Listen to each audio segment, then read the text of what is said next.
You can save your animals from the heat by keeping the car turned on and the air conditioning turned up.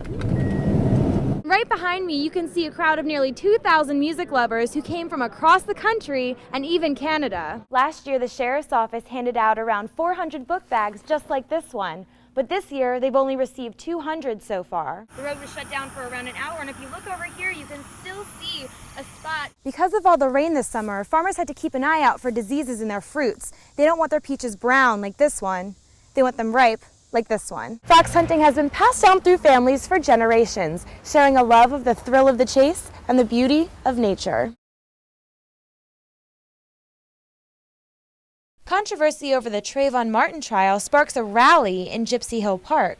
It's about justice, period. Secretary to the NAACP's Stanton branch, Rebecca Johnson, leads a 1.3-mile walk in support of Trayvon Martin's family. I was taken back by the verdict, so we just felt like that, people ought to know that we still care even though it's all over with. The people at this particular rally were not heard with their voices, but with their steps. You get more out of quiet than you do loud. I have a motto say, you can speak loud, but you are better heard quiet. Diane Good disagrees with the verdict and hopes that the rally's quiet will be heard around the country. I'm wishing that we as a country could come together more and work on peace within this country. Johnson wants this walk to help people in the future better understand what happened during the trial when George Zimmerman was found not guilty in the death of Trayvon Martin. You have to stay a part of things. If you want to be heard, you have to step up and take part. You can't wait on other people to do things for you. You have to be a part of it. In Stanton, I'm Jenna Frick. More than 300,000 pro-life supporters marched on Capitol Hill for March for Life.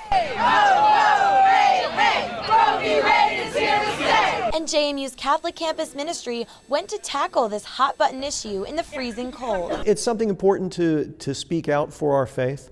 So even with the snow and the ice, we thought we ought to make the effort to try to go. With temperatures as low as -15 degrees, pro-life advocates continue to march to share their beliefs. We believe that God loves every person, and this was a way of making that clear by standing up and saying it. Pro-choice supporter Emily McLone says that March for Life is a great thing. Everyone should be able to have their own opinion, and whether or not I agree with it, they should be able to petition for it. They should be able to try to change my mind. They should be able to talk to me about it. This was the 40th annual march, and organizers hope that it will help to take away some of the social stigma of adoption as an alternative to abortion.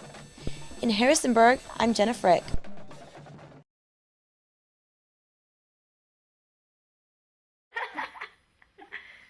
People turn to the internet for many things: games, information, shopping, and even love. Virtual dating and cyber relationships are the newest trends. Chris Whitmer became an online bachelor 2 years ago. I didn't really have a lot of time to go out and socialize with people because I was so busy here all the time. A couple of my friends did it. They said they met some decent people that weren't serial killers, so I thought, why not? According to the Washington Post, the percentage of people finding love on a dating site has shot from 15% in 2005 to 29% in 2013. The online dating has so much social stigma, it's kind of, it can be awkward to tell people. But the more you kind of open up about it and tell people that you've done it, the more you realize that actually people are pretty receptive to it. Even Martha Stewart told the Today Show that she found eligible bachelors through online dating. Because I am an adventurer, Right. Virtual dating has even spread to some social networking sites like Facebook and Instagram. But digital pickup lines are not as welcoming there. When you message someone on Facebook and you kind of force that intent onto them, you just kind of look kind of creepy. For Eliana Hernandez, the creepiness is all too familiar. This guy just randomly sent me a message on Instagram. Actually, it was really weird. He made a whole profile to send me a message that said, this girl is using your pictures on Facebook. A woman used Hernandez's pictures to create a fake Facebook profile and date men online. I'm like, what is happening right now? And then I went and looked it up and I was like, can't believe somebody's actually using my pictures. The whole thing was really sketchy. According to CNN, fake profiles are very common. About 83 million Facebook accounts are actually fake.